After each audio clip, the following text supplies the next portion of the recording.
Hello students, आज हम देखेंगे इस वीडियो में क्लास 11 का चैप्टर 2 और चैप्टर 2 जो लेने वाले हैं वो आपका नाम है बेसिक अकाउंटिंग टर्म्स। अब बात मैं ये कर लेता हूँ चैप्टर 2 की। ये क्लास 11 के लिए बेसिक्स होने वाला है और बहुत ही बेसिक्स है, और आगे जितने भी चैप्टर आप पढ़ेंगे उस सभी चैप्टर में आपको इसकी ज़रूरत पड़ने वाली है। तो हम इसे बहुत अच्छे से पढ़ेंगे और आप लोग भी इसे बहुत अच्छे से समझेंगे। और मैं बता दूँ, इस चैप्टर 2 को मैं टोटल 5 पार्ट में डिवाइड करूंगा। मतलब आप ये कह सकते हैं चैप्टर 2 की टोटल 5 वीडियो आएगी, तो आप इस पूरे चैप्टर 2 को समझने के लिए 5 वीडियो जरूर देखिएगा। तो आइए स्टार्ट करते हैं आज की video.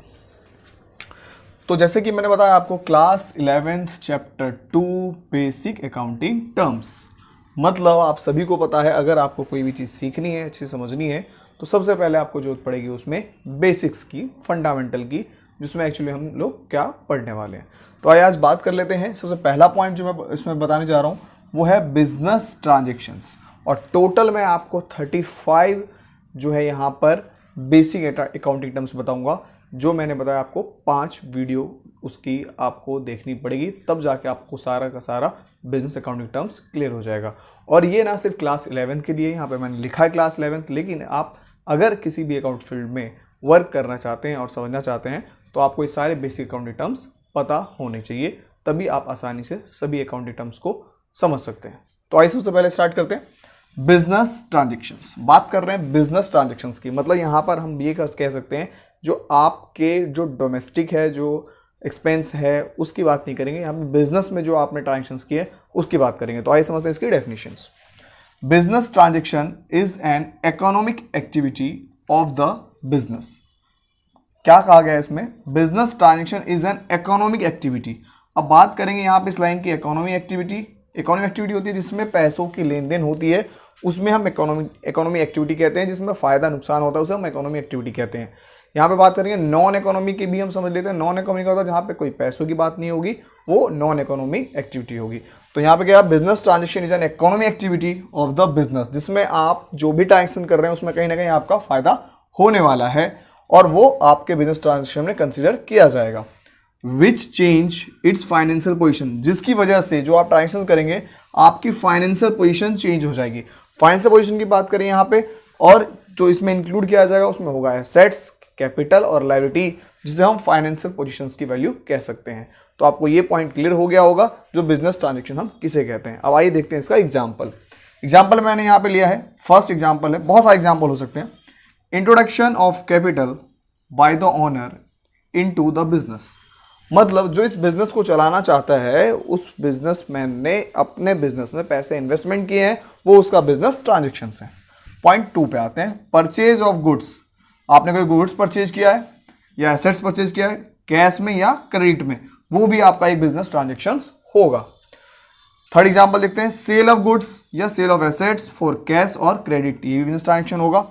Payment made to the supplier, आपने जिससे सामान उधार खरीदे थे, यहाँ पे सप्लायर का मतलब जिससे आप सामान उधार आपने खरीदा था उसकी आप पेमेंट कर रहे हो, ठीक है, वो भी आपका बिजनेस ट्रांजैक्शन होगा। Cash receipt from a customer, आपके जब आपने कोई सामान सेल किया है तो कस्टमर ने आपको पैसे दिए हैं, वो भी आप एक का बिजनेस ट्रांजैक्शन होगा। तो आपको ये पॉइंट क्लियर हो गया होगा। हम देखते हैं इसका एक छोटा सा पार्ट जो है, उसमें हम देखेंगे इवेंट्स क्या होता है। जो इवेंट भी बहुत समझना जरूरी होगा, क्योंकि इवेंट्स जो है बिजनेस ट्रांजैक्शन नहीं होता है। तो हम इसके नेक्स्ट स्लाइड में देखते हैं इवेंट्स क्या होता है।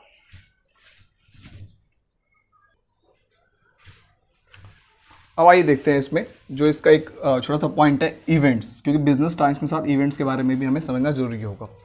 इवेंट्स क्या होता है? Events which are not business transactions, जो बिजनेस ट्रांजैक्शंस नहीं होते हैं, जो बिजनेस ट्रांजैक्शन में हम काउंट नहीं करते हैं, उसे इवेंट्स बोलते हैं। तो आइए समझते हैं एग्जाम्पल के थ्रू। एग्जाम्पल लिया हमने पहला, receipt of order for supply of goods. अगर आपको कोई ऑर्डर रिसीव हुआ है जो आपको गुड्स सप्लाई करने हैं उसके लिए, तो वो ट्रांजैक्शन नहीं होगा, क्योंकि अभी तक ना आपकी तरफ से कोई सामान गया है ना उसकी तरफ से कोई पेमेंट आया है। ट्रांजैक्शन का मतलब ही होता है जब आपने कुछ सामान उन्हें पे किया, उसके बदले में आपको पैसे मिल गए, उसे हम ट्रांजैक्शंस कहते हैं। मतलब यहाँ पे बायलैटरल ट्रांजैक्शन हुआ है, बायलैटरल कोई बात हुई है, तो उसे हम ट्रांजैक्शंस कह सकते हैं। लेकिन यहाँ पे सिर्फ ऑर्डर रिसीव हुआ है, ठीक है। एग्जाम्पल सेकंड देखते हैं। अपॉइंटमेंट ऑफ एन एम्प्लॉय, आपने किसी भी एम्प्लॉय को अपॉइंटमेंट दिया है तो वो भी आपके इवेंट्स में आएगा, ट्रांजेक्शन नहीं होगा। इंटरव्यू, आप इंटरव्यू किसी भी यहाँ पे एम्प्लॉयज़ का लेते हो तो वो भी आपका इवेंट में काउंट होगा। नेक्स्ट है received quotation from a supplier, supplier से आपको रिसीव्ड हुआ है कोटेशन। जब कोटेशन का मतलब होता है जब आपको कोई भी सामान बनवाने होते हैं, मंगवाने होते हैं, तो आप एक बार जैसे उसे आम भाषा में एस्टीमेट बोलते हैं, उसे कोटेशन कहा जाता है। उसमें पूरी डिटेल होती है, क्वांटिटी होती है, रेट होता है, एवरीथिंग किसी भी गुड्स के बारे में गिवन होता है। जो आप जो सामान खरीदना चाहते हैं उसका टोटल आपको कितने प्राइस या कितना उसमें क्वांटिटी होगा, तो ये भी इवेंट होगा। लास्ट देख लेते हैं, वैसे बहुत सारे एग्जांपल है। General manager resign from the organisation, मतलब कोई भी, यहाँ पे मैंने एग्जांपल लिया जनरल मैनेजर, कोई भी पर्सन किसी भी फॉर्म से, ऑर्गेनाइजेशन से रिजाइन देता है तो वो भी एक इवेंट में काउंट होगा। तो आई होप आपको इवेंट अच्छे से क्लियर हो गया होगा। इवेंट में कोई लेन देन नहीं होती है, इवेंट में सिर्फ जो है एक तरीके से आप कह सकते हैं एक ऑर्डर और रिक्वेस्ट को फॉलो किया जाता है। अब बात करेंगे जो बिजनेस अकाउंट टर्म्स का सेकंड पॉइंट, जो बहुत ही इंपॉर्टेंट पॉइंट है, वो सेकंड पॉइंट है आपका कैपिटल। कैपिटल की बात करें, इसे यदि हिंदी में समझा जाए तो कहते हैं कि जब हम बिजनेस स्टार्ट करते हैं तो कुछ ना कुछ उसमें पूंजी लगानी पड़ती है। पूंजी का मतलब होता है कैपिटल, या आप कह सकते हैं अमाउंट, आपको बिजनेस स्टार्ट करने के लिए अपना इन्वेस्टमेंट करना होगा। तो यहाँ पे समझेंगे कैपिटल होता क्या है। Capital is the amount invested by the owner in business. आप अपने बिजनेस में, अगर कोई भी पर्सन अपने बिजनेस में जो पैसा इन्वेस्ट करता है वो कैपिटल होता है, और जो इन्वेस्ट करने वाला पर्सन होता है उसे हम ओनर कहते हैं। तो आपको ये समझ में आ गया होगा। अब जो इन्वेस्ट करता है वो कैसा, किस नेचर का होगा। It may be brought in the form of money, जो वो इन्वेस्ट करेगा उसमें, उसका जो इन्वेस्टमेंट का होगा, वो इन्वेस्टमेंट जो किस टाइप में होगा, इन्वेस्टमेंट होगा पैसे के में या किसी एसेट्स में, और assets having a monetary value. Assets having a monetary value मतलब यदि आप कोई भी एसेट्स भी दे के अपना बिजनेस स्टार्ट कर सकते हैं, लेकिन उसकी वहाँ पे वैल्यू मॉनेटरी होनी चाहिए। मॉनेटरी का मतलब कह सकते हैं उसका जो जो अब उसको कन्वर्ट करोगे उसकी वैल्यू पैसों में कन्वर्ट हो जाए, पैसे में आ जाए, तो भी आप बिजनेस स्टार्ट कर सकते हैं। अब बात करेंगे यहाँ पे कैपिटल को अलग अलग नामों से भी जाना जाता है। आप कह सकते हैं capital is also known as owner's equity, net worth, या इंटरनल लायबिलिटी, या प्रोप्राइटर्स फंड। मतलब आपको यहाँ पे समझना भी बहुत जरूरी है। ऐसा नहीं है जो सिर्फ आपने कैपिटल देखा और आपके पास जो सिर्फ कैपिटल के बारे में ही गिवन होगा, हो सकता है वहाँ पे कैपिटल की जगह कुछ और भी हो, तो भी आप उसको समझ जाएंगे। मैं एक बार रिपीट करता हूँ, कैपिटल को हम honours equity, net worth, internal liability और प्रोप्राइटर फंड कहते हैं। अगर आपको कैपिटल कैलकुलेट करना हो तो कैपिटल कैलकुलेट करने का एक छोटा सा फॉर्मूला भी आप यहाँ यूज कर सकते हैं। Capital equals to assets plus liabilities, मतलब जो भी एसेट्स है और जितनी भी लायबिलिटीज है आप उसको सम कर दो, वो आपके कैपिटल के बराबर आ जाएगा। तो आपको ये पॉइंट नंबर 2 भी क्लियर हो गया होगा। अब हम देखेंगे पॉइंट नंबर 3।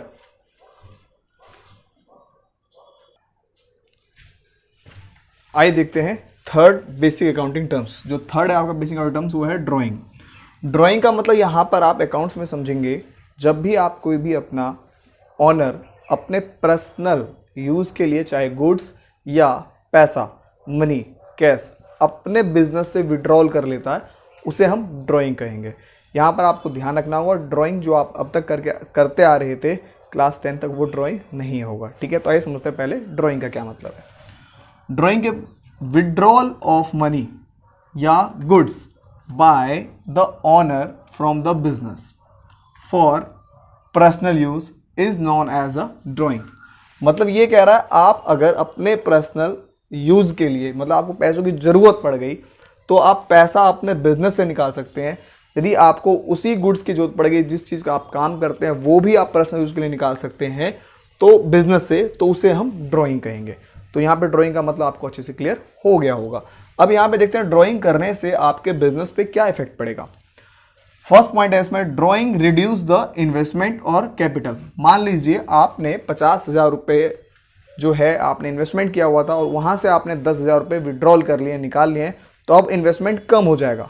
ठीक है, या आप कह सकते हैं कैपिटल के बारे में भी, 5 लाख आपने अपने बिजनेस में कैपिटल इन्वेस्ट किया था, वहां से 50,000 रुपये आपने निकाल लिए, तो भी आपका कैपिटल रिड्यूस हो जाएगा। तो ड्राइंग करने से आपका कैपिटल और इन्वेस्टमेंट पे दोनों पे फर्क पड़ेगा। सेकंड है, drawing also include any personal expense of the owner paid by the business. मतलब ड्राइंग में जो भी सारी बातें हैं वो सारी इंक्लूड होंगे आपके पर्सनल एक्सपेंस से, और वो एक्सपेंस जो आप पे कर रहे हैं, जो ऑनर पे कर रहा है वो अपने अगर बिजनेस से पे किया होगा तो सारे के सारे वो एक्सपेंस ड्राइंग में काउंट होंगे।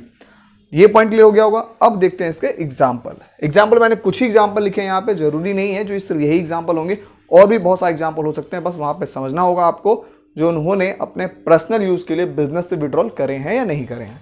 तो पहला एग्जाम्पल है पेमेंट ऑफ इनकम टैक्स। अब देखिए इनकम टैक्स जो है, जो पर्सन है उसकी इनकम होगी तो पर्सनली होगी, तो वो जो भी इनकम टैक्स पे करेगा वो उसका ड्रॉइंग होगा। Point number 2, payment of insurance premium. अब आप सभी जानते हैं जब हम कोई इंश्योरेंस कराते हैं, किसी चीज़ को इंश्योर्ड कराते हैं, तो उसका हमें प्रीमियम जो है एवरी मंथ या जो भी टर्म कंडीशंस के साथ आपने उसको ज्वाइन किया है, उनको कंडीशन फुलफिल करा है, उसके अकॉर्डिंग वहाँ पे आप पे करेंगे, तो वो भी आपका पर्सनल एक्सपेंस होगा, तो वो भी ड्रॉइंग होगा। क्लियर है? और भी बहुत सारे एग्जाम्पल हो सकते हैं। तो ये पॉइंट 3 आपको क्लियर हो गया होगा। अब हम देखेंगे point number 4।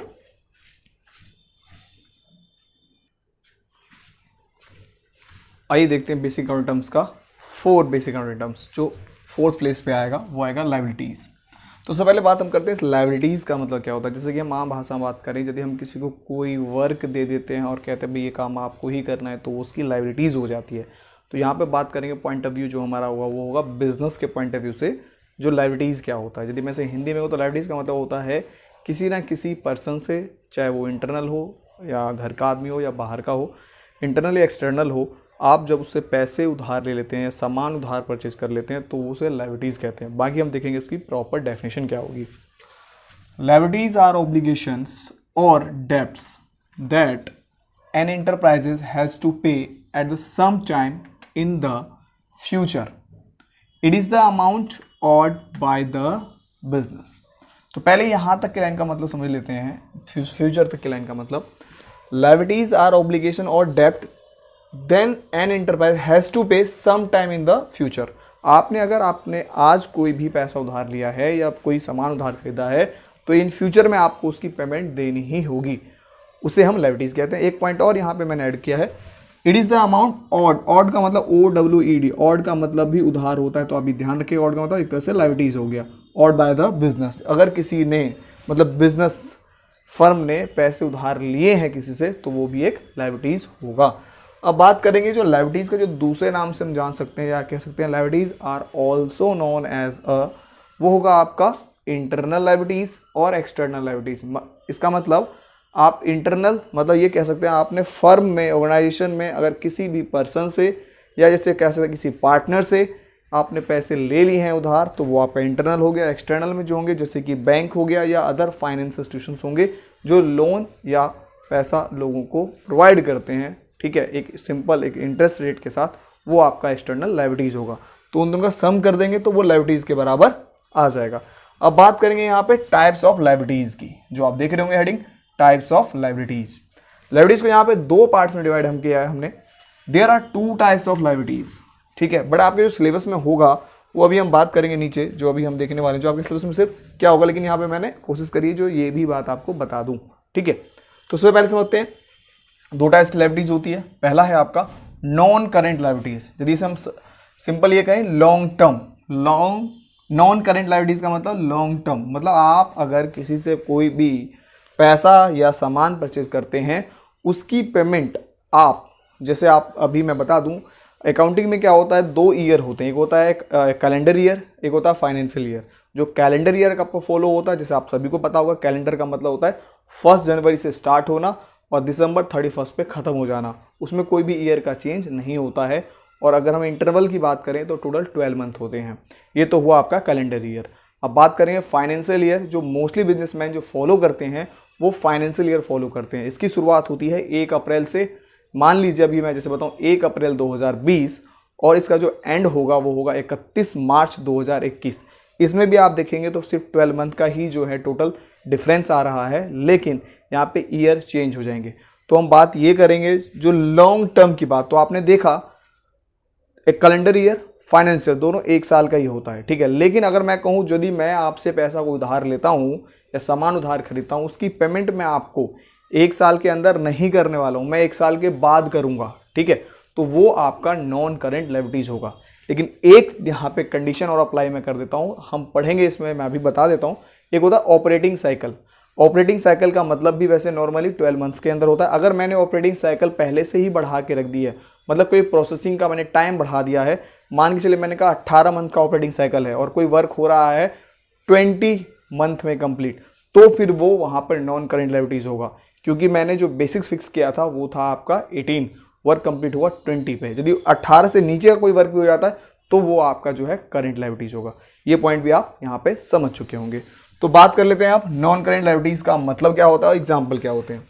It refers to a liability which is usually payable after a period of 1 year, मतलब जिसकी आप पेमेंट 1 साल के बाद करने वाले हैं। जो सामान आपने उधार लिया था, जो पैसा उधार लिया था, वो आपके नॉन करेंट लायबिलिटीज में आ जाएंगे। एग्जाम्पल देखते हैं, लॉन्ग टर्म लोन, जैसे बैंक से हम लोन लेते हैं, तो लोन भी जैसे मान के चलिए आपने हाउस लोन ले लिया, तो आपको पता है हाउस लोन ले लिया, आप जो पेमेंट करने वाले हैं वो हो सकता है 5 साल, 10 साल, 15 साल, 20 साल तक आप उसकी पेमेंट करेंगे, तो वो लॉन्ग टर्म लोन हो गया। दूसरा पॉइंट है डिवेंचर या बॉन्ड्स। तो डिवेंचर बॉन्ड्स भी दूसरे कंपनी से उधार लिया गया पैसा हो सकता है, उसे हम डिवेंचर और बॉन्ड्स करते हैं। बाकी डिटेल से हम बाद में पढ़ेंगे। अब बात करते हैं इसके सेकंड पॉइंट की, जिसका नाम है करंट लायबिलिटीज। करंट लायबिलिटीज मतलब कह सकते हो शॉर्ट टर्म, मतलब जिसकी पेमेंट 1 साल के अंदर होने वाली है। देखते हैं इसके पॉइंट्स को। It refers to a liability which is payable within a period of 1 year, मतलब 1 ईयर का मतलब होगा 12 मंथ के अंदर आपको इसकी पेमेंट करनी होगी, वो आपका करंट लायबिलिटीज में काउंट होगा। अब बात करेंगे इसके एग्जाम्पल की। एग्जाम्पल देखोगे आप, क्रेडिटर का मतलब जो मैंने सामान उधार खरीदा है उसको मैं पेमेंट दूंगा with in one period with in 12 month, उसे कहेंगे हम। बिल्स पेबल भी वही होगा और बैंक ओवरड्राफ्ट भी वही होगा। तो आई होप आपको ये point number 4 basic account terms का समझ में आ गया होगा। अगर नहीं समझ में आ रहा है, कोई प्रॉब्लम आ रही है, कुछ चीज़ें पूछनी है आपको, तो आप बेहिजक कमेंट बॉक्स में पूछ सकते हैं। फिर हम देखेंगे इसका आप accounting basic term 5।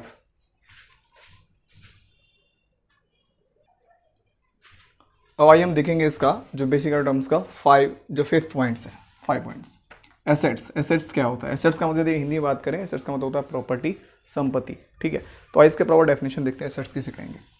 Assets are economic resource of an enterprise which can be expressed in terms of money, मतलब एसेट्स हमारा एक इकोनॉमिक रिसोर्स है किसी भी बिजनेस ऑर्गेनाइजेशंस के लिए, किसी भी इंटरप्राइजेस के लिए, और उसे जो हम एक्सप्रेस करते हैं, जो उसे हम कन्वर्ट करते हैं, वो टर्म्स ऑफ मनी में कन्वर्ट करते हैं, उसे हम एसेट्स कहते हैं। अब देखेंगे एसेट्स में कौन कौन सी चीज़ें शामिल होती है।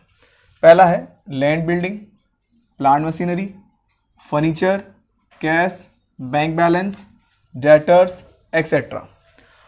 तो यहाँ पे बात कर दूं मैं, लैंड एंड बिल्डिंग क्लियर हो गया, प्लांट मशीनरी। तो प्लांट का यहाँ पे थोड़ा सा मैं आप लोगों को बता देता हूँ, वैसे क्योंकि अभी तक आप 10th पढ़ के आए हैं 11th में, तो आप समझ रहे हो कि प्लांट का मतलब जो छोटे पेड़ पौधे उसे प्लांट कहेंगे, तो जी नहीं, यहाँ पे प्लांट का मतलब है जिस चीज़ से कोई भी गुड्स मैन्युफैक्चर किए जाते हैं उसके लिए जो वहाँ पे मशीनरी बनी हुई होती है उसे हम प्लांट कह सकते हैं। जैसे मान के चलो आप पेप्सी, कोको कोला, ये जो बनती है वो प्लांट के थ्रू बनते हैं, वहाँ पे मशीन के द्वारा उसको बनाया जाता है, तैयार किया जाता है। तो थोड़ा सा मैंने आपको यहाँ पे बता दिया ताकि आपके जो कन्फ्यूजन या गलतफहमी थी वो दूर हो जाएगी, ठीक है। अब बात करेंगे डेटर की। फर्नीचर का मतलब पता ही होगा, कैश का मतलब पता ही है, बैंक बैलेंस का मतलब पता ही है। डेटर की बात करें, डेटर का मतलब होता है, वैसे हम आगे पढ़ने वाले हैं डेटर के बारे में जो बिजनेस अकाउंटिंग टर्म्स में ही आएगा, लेकिन फ्री बता देता हूँ, जब भी कोई सामान आप या कोई बिजनेस मैन किसी पर्सन को उधार में सेल आउट कर देगा तो उसे हम डेटर बोलेंगे। सेल करोगे आप जब उधार में तो उसे डेटर बोलेंगे, जब आप परचेज करेंगे उधार में तो उसे हम क्रेडिटर बोलेंगे। ये पॉइंट क्लियर हो गया होगा। अब बात करेंगे यहाँ पे एसेट्स को। एसेट्स को हमने 2 पार्ट्स में, assets can be further classified as, first point is a current assets, second point is a non current assets. First point discuss करते हैं। Current assets are those assets which are held by the business with the purpose of and converting them into cash within 1 year, मतलब current assets में वो सारे assets शामिल किए जाएंगे जो विद इन 1 अकाउंटिंग ईयर में कन्वर्ट हो जाए कैश में, उसे हम करंट एसेट्स बोलेंगे। मतलब आप ये कह सकते हैं जिसकी पेमेंट आपके पास 12 महीने के अंदर आ जाए वो करंट एसेट्स में शामिल किया जाएगा। देखते हैं एग्जाम्पल, जैसे कि ऑलरेडी मैंने कैश लिख दिया, जो कैश में कन्वर्ट हो जाएगा cash in hand, bank, bill receiver etcetera. ये आपके करंट एसेट्स के एग्जाम्पल होंगे, और भी एग्जाम्पल होंगे। ठीक है, अब बात करेंगे करंट एसेट्स को जो और भी नाम से जाना जा सकता है, वो है फ्लोटिंग एसेट्स और वो है सर्कुलेटिंग एसेट्स। फ्लोटिंग एसेट्स और सर्कुलेटिंग एसेट्स। अब यहाँ पे बात करूंगा मैं करंट एसेट्स के अलावा एक होता है लिक्विड एसेट्स। लिक्विड एसेट्स का वैसे जो एक मापदंड है जो माना गया है, वो 90 दिन के अंदर यदि वो कैश में कन्वर्ट हो जाता है तो उसे हम लिक्विड एसेट्स भी बोल सकते हैं। ठीक है, अब बात करेंगे यहाँ पे नॉन करंट एसेट्स, जो उसका दूसरा पॉइंट है। नॉन करंट एसेट्स मतलब जो करंट ना हो वो नॉन करंट होगा। फिर भी देखते हैं इसका प्रॉपर डेफिनेशन क्या होगा। Non current assets are those assets which are held for long term uses. यहाँ की बात करें करंट में तो आपने देखा उसमें विद इन 1 अकाउंटिंग ईयर था। यहाँ पे long term uses in the business and are not meant for resale. मतलब आपने जो यहाँ पे एसेट्स लिया है, जो आप यूज करने वाले हैं, उसे यूज करेंगे लंबे समय तक, ना कि उसे आप रीसेल करने के पर्पज से आपने उसको परचेज किया है। उसे हम नॉन करंट एसेट्स कह सकते हैं। नॉन करंट एसेट्स आप कह सकते हो जो लॉन्ग टर्म एसेट्स आप यूज करेंगे। जैसे कि इसी में नॉन करंट एसेट्स में जो शामिल किए जाते हैं वो होता है आपका फिक्स एसेट्स। क्या होता है? Fix assets. अब फिक्स एसेट्स को अभी डिटेल में हम पढ़ेंगे भी आगे। फिक्स एसेट्स में 2 चीजें होती है, एक होता है टेंजिबल एसेट्स, एक होता है इंटेंजिबल एसेट्स। टेंजिबल की बात करें, जो एसेट्स जिसे आप देख सकते हैं, सब छू सकते हैं, उसे हम टेंजिबल कहेंगे। इंटेंजिबल एसेट्स का मतलब होगा जिसे आप देख नहीं सकते, जस्ट फील कर सकते हैं, this is called intangible assets. और नॉन करंट इन्वेस्टमेंट और long term loan and advance, ये एग्जाम्पल होंगे आपके नॉन करंट एसेट्स के। अभी हम डिटेल में पढ़ेंगे फिक्स एसेट्स के बारे में, और एक आपका आता है फिक्टिटियस एसेट्स, उसके बारे में हम पढ़ेंगे। देखते हैं फिर। अब आइए समझ लेते हैं जो फिक्स एसेट्स के बारे में बताया था। फिक्स एसेट्स के बारे में अच्छे से समझते हैं क्या है फिक्स एसेट्स। फिक्स एसेट्स जो एक तो लॉन्ग टाइम तक यूजेस होगा उसे हम फिक्स एसेट्स कहते हैं। अब इसके बात करें, फिक्स एसेट्स 2 टाइप्स के होते हैं, एक होता है टेंजिबल एसेट्स, एक होता है इंटेंजिबल एसेट्स।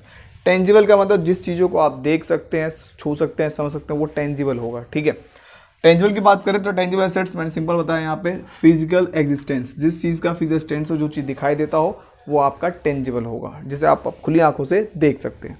देखते हैं example, land and building, plant, machinery, furniture, और भी बहुत सारे पॉइंट्स हैं जिसे हम टेंजिबल एसेट्स कहेंगे। ये पॉइंट क्लियर हो गया होगा। अब आते हैं इंटेंजिबल एसेट्स के पॉइंट पे। इंटेंजिबल जिसे आप नहीं देख सकते हैं, जिसका कोई फिजिकल एग्जिस्टेंस नहीं होता है, उसे हम इंटेंजिबल एसेट्स कहते हैं। Not have physical existence. ठीक है, देखिए एग्जाम्पल में, और एग्जाम्पल के साथ ये समझेंगे क्या अकाउंट्स में इसका यूज होता है। तो यस, फर्स्ट पॉइंट है आपका example goodwill, copyright second, third patent और ट्रेडमार्क। ये मोस्टली 4 एग्जाम्पल जो हैं वो आपके इंटेंजिबल एसेट्स। आइए समझते हैं goodwill, copyright, patent, trademark. Goodwill के बारे में बताऊं, गुडविल का मतलब होता है जब मार्केट में किसी भी गुड्स की, प्रोडक्ट की जो वैल्यूज होती है उसे हम गुडविल कहते हैं। कह सकते हैं आप ख्याति या अच्छाई को हम गुडविल कहते हैं, जिसे हम देख नहीं सकते। ठीक है, दूसरा पॉइंट बात करें कॉपीराइट और ट्रेडमार्क। कॉपीराइट ट्रेडमार्क लगभग में सिमिलर है ये दोनों। कॉपीराइट का मतलब होता है अगर आप कोई भी प्रोडक्ट बनाते हैं तो उसका, आप प्रोडक्ट का जो जितने भी आपके प्रोडक्ट की जो वैराइटीज़ है, क्वालिटीज़ हैं, जो उसमें खासियत है, वो कोई और कॉपी ना कर सकता है, इसकी आपको कहीं ना कहीं परमिशन मिल जाती है। और ये भी जो है एक तरीके से इंटेंजिबल एसेट्स होता है। और बात करें ट्रेडमार्क की, ट्रेडमार्क का मतलब होता है जैसे कि आप सिंबल साइन कह सकते हैं, किसी प्रोडक्ट का जो सिंपल और साइन होता है उसे हम ट्रेडमार्क कहते हैं, वो भी कोई दूसरा कॉपी नहीं कर सकता है। अब बात करें पेटेंट की, पेटेंट का मतलब जैसे कि मैं कोई भी चीज़ कहूँ जो ऊपर मैं फेंकूँ वो नीचे आ जाएगा, तो जस्ट ग्रेविटेशनल फोर्स लगता है। फॉर द एग्जांपल, जैसे कि साइंटिस्ट ने बताया था, जो कोई सामान फेंकेंगे आप नीचे आ जाएगा। तो वो कहीं ना कहीं जो थ्योरीज, जो भी कोई इनोवेशन, जो इनोवेटिव कोई रिसर्च किया जाता है, जिसके बारे में उसी को पता होता है ये पूरा वर्क कैसे करता है, किस तरीके से होता है, जो उस चीज़ को फील करता है, उसे हम पेटेंट्स कहते हैं। तो बात ओवरऑल करें, इंटेंजिबल एसेट्स का मतलब जस्ट उसे आप फील कर सकते हैं, टच नहीं कर सकते, उसे आप देख नहीं सकते, this is called a intangible assets. अब बात करेंगे जो सबसे अलग है वो है आपका फिक्टिटियस एसेट्स। फिक्टिटियस एसेट्स का मतलब होता है, जैसे हम देखने वाले हैं, ना ही वो टेंजिबल होगा ना ही वो इंटेंजिबल होगा। देखते हैं इसका। Fictitious assets are those assets which neither have real value nor have any physical form but are called assets on the basis of legal grounds। क्या मतलब ये हुआ, जो फिक्टिटियस एसेट्स है ना ही वो आपका रियल होता है, neither have a real value nor have a physical form, कोई उसका फिजिकल फॉर्म नहीं होता, बट उसे हम एसेट्स कहते हैं किस बेसिस पे, लीगल ग्राउंड्स पे। ये मतलब आपको क्लियर हो गया होगा। अब बात करते हैं इसके एग्जाम्पल के। एग्जाम्पल है आपका एडवर्टाइजमेंट, सस्पेंस अकाउंट, दूसरा डिस्काउंट ऑन इशू डिवेंचर, तीसरा प्रीलिमिनरी एक्सपेंस, चौथा अंडरराइटिंग कमीशन। तो बात करें पहला एडवर्टाइजमेंट सस्पेंस। यदि आप बात करें एडवर्टाइजमेंट की तो आप देखते हैं हर कंपनी एडवर्टाइजमेंट कराती है और हर कंपनी का जो एडवर्टाइजमेंट का जो एक्सपेंस होता है वो हर साल चेंज होता है, ठीक है। वो एडवर्टाइजमेंट सस्पेंस है, उसके डिफरेंस को ही हम यहाँ पे एसेट्स कहते हैं। अब इसमें डेफर्ड रेवेन्यू एक्सपेंडिचर भी ले सकते हैं। दूसरा पॉइंट है आपका डिस्काउंट ऑन इशू डिवेंचर। कोई भी सामान जो हम इशू करते हैं, इशू मतलब बेचते हैं, तो उसको कहीं ना कहीं हमने डिस्काउंट पे इशू कर दिया, वो आपका फ्रीटेस एसेट्स होगा। बात करें प्रीलिमिनरी एक्सपेंस का, जो मोस्टली इसका जो है चर्चित और प्रचलित एग्जाम्पल है फ्रीटेस एसेट्स।